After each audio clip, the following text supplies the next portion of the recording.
Hi everyone and welcome to my studio. This is so exciting. My name is Gideon and I'm also known as Gideon Slut, and I'm here to be your creatively fit coach. So grab your canvas, grab your paints and your art journal and join me in my studio as I show you how profound it can be in your life if you allow some space to be creative. So join me now as I show you how.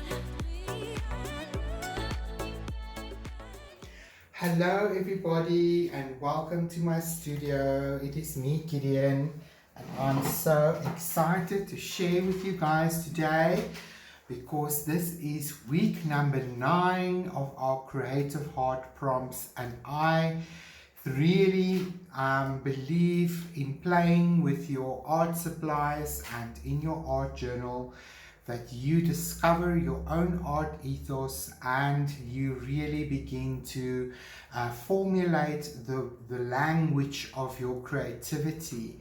But that requires some experimentation and play. And for today, our prompt for this week is forbidden color. Dun dun dun dun. We have to have some fun even with the colors that we don't like. So this week I'm going to challenge you to look at those colors that you always avoid, that you never work with because you just don't like them. They don't sit well with you, right? So that is awesome. But you know what? This has been a breakthrough understanding in my art, so I want to share that with you guys as well. So one of my personal forbidden colors is this cat red, and I never quite liked red, to begin with. So red has just always been one of those colors that I didn't really gravitate towards. There was places in the world where red works well, like the red apple and the red strawberry, and all of that's wonderful. But when it got to art and painting with it, I just didn't like it. So this week I'm challenging myself to play with those forbidden colors and to explore them in a creative manner. So I want you to take out your art journal, and I've just opened my book on the next page, and I use these clamps just to keep my pages down, because my intention today is to use this page as a swatch page, and then I will use this page as a creative practice page. Now let me put this forbidden color aside so that I can just get the space here for myself. So I'm going to go ahead and create an interesting little color swatch with this red cat medium. And one of the ways that you can explore a forbidden color is by playing with either white, gray. I also use Payne's gray, which is a different type of gray, and black. So in using these different varieties of grays, blacks and whites, you can mix different shades or chroma vibrations of a color. And I find sometimes a color that you don't particularly like, the difference might be simply that you don't like the purity of that color and that you would prefer to work with a different shade of that color. So I've mixed this pure red now, so let's go ahead and add some white. So I just want to wipe off a little bit of this red from my brush, and I'm just going to grab some white here on the side, and I'm going to mix this cat red with my white, and I just want to mix a lighter shade of red. Now this is one thing that you will learn when you mix white to red. it immediately will start to give you a pink. So it can be quite challenging if you're painting, for example, a red ladybug or a red strawberry, and you want more brighter colors around it, or you want to mix a brighter, lighter red. The minute you add white to it, you get a pink. But you know what? That is what I like. I like a little bit of a corally pink. So this personally is working very well for me. But you know, when you use this in a painting, the best way to go about having a bright red is to play with reds on the underneath layers where you've used blacks and grays, so that your final layer is your purest red, like a cat red light or something, and then you will find you've got a vivid, vibrant red that really pops because you've used more neutral shades of it on the underneath. So I'm going to go ahead and mix even more white and less red, and that will give me an even lighter version. So now I can begin to see which shade of this particular red do I like the most. I'm going to go ahead and squirt out more white for myself so that I can mix an even lighter version of it, so that you have at least, you know, 3 varieties next to your original color chart, color swatch, sorry, that's a better word to use. So it's been so much fun spending time with you guys every week. I really hope that you are enjoying the prompts and that you are getting your creative practice going and enjoying these little art challenges that I give you, so that you can begin to grow as an artist, because I believe it is when we play and experiment with our art supplies that we really begin to learn something about our own art ethos. I'm going to go ahead and make an even lighter one with almost just white and a little bit of the red that was on my brush. There we go. So we've got a nice mixture of variety going there, and it was just adding white to the red. Let's see what would happen if we play with this gray. Now this gray from Montmartre, if you look at your color chart, if you take out your color wheel, a good color wheel will give you some shades here. It's called the gray scale, and value 1 on your gray scale will be black, and value 10 on your gray scale will be pure white. So this particular gray falls on a level 5. So it really gives you a mid-range gray that is quite opaque. That will help you to mix different shades or chroma of color with. So I'm just going to go ahead and take some out and put it here on my palette. Where is a spot? I already gave this class on my Facebook page, so that's why my palette is still wet and I've got some mixtures of colors out there. So here we go. Just wipe that. Right, so let's start again with this red, and I'm gonna use 1 part red. I'm just gonna mix it up here, and I'm gonna mix 1 part of gray to it as well, and let's just see what happens when we do that.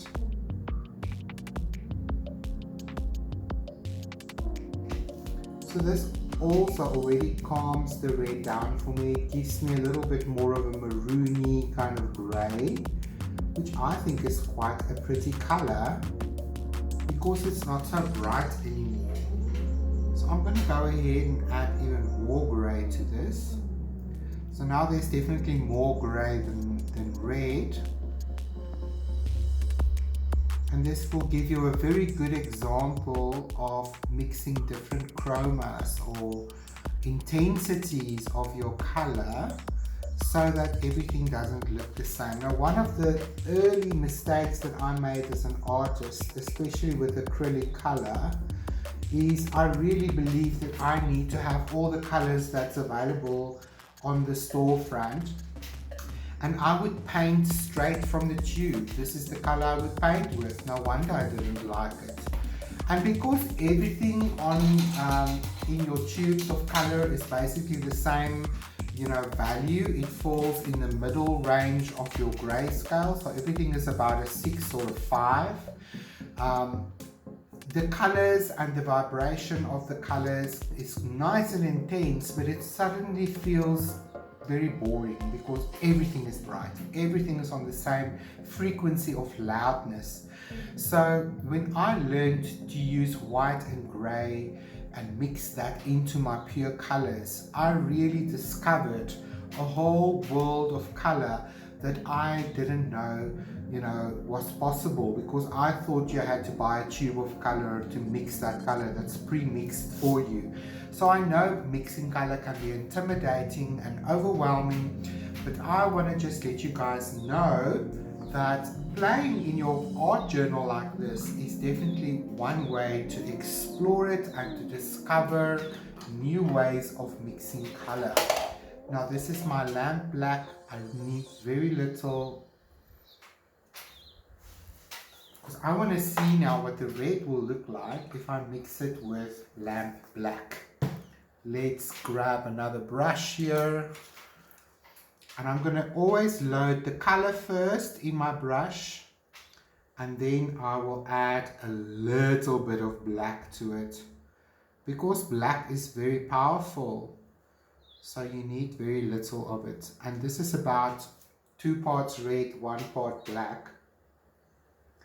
And look at this beautiful deep, almost like a rust brown color that I was able to create by adding black to my red. Now I like all of these shades a lot better than just the pure red. So I have already discovered some shades here. This is almost like a, what shall I call it? Like an aubergine kind of red brown. That's quite nice. I like it. Let's do the same, but let's use Payne's Grey. Now Payne's Grey, if you know it, it is a translucent blue-grey color. So it's like a little bit deeper than the normal grey. And because it has a translucency and a blue undertone to it, it will obviously mix a different kind of red. It might even create even more of a aubergine color for me, because the lamp black can be a bit warm on the underneath as well. So again, let's mix pure red and let's add some Payne's Grey to this and see what happens.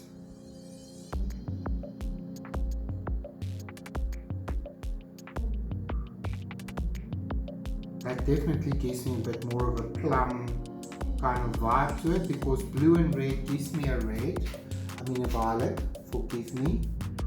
So this is very close to the one with the black in it. I'm going to just add some red again. I need a different shade here. But in the end, you definitely need to wait for it to dry so that you can see, because it dries a bit darker, and you will see a difference in the two when it is completely dry. Right, so that's one way to play on this page, is use one of the forbidden colors that you tend to avoid and see what would happen if you mix white with it, if you mix grey with it, if you mix black with it, or even Payne's Grey, and see all the varieties of shades that you can mix. And what you then can do in your diary, if you see a particular shade that you like, while you've just mixed it, you can literally write here for yourself with a pen maybe, 1 part cad red to 4 parts titanium white. And that way you will always know how to mix that color when you need to mix more of it, maybe for a painting. Right, so in this little swatch of mine, I have dispensed the 3 colors that I consider for today's exercise to be the forbidden color, and that's cad red, it's cad orange, and yellow ochre. And I'm going to play on this page now by using my black, my gray, and my white to mix a variety of shades, and I'm just going to make brush marks and place different swatches of colors together as a playful exercise on this page. So I'm going to speed things up for you while you watch me play on this page. So I'll chat with you on the end.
you.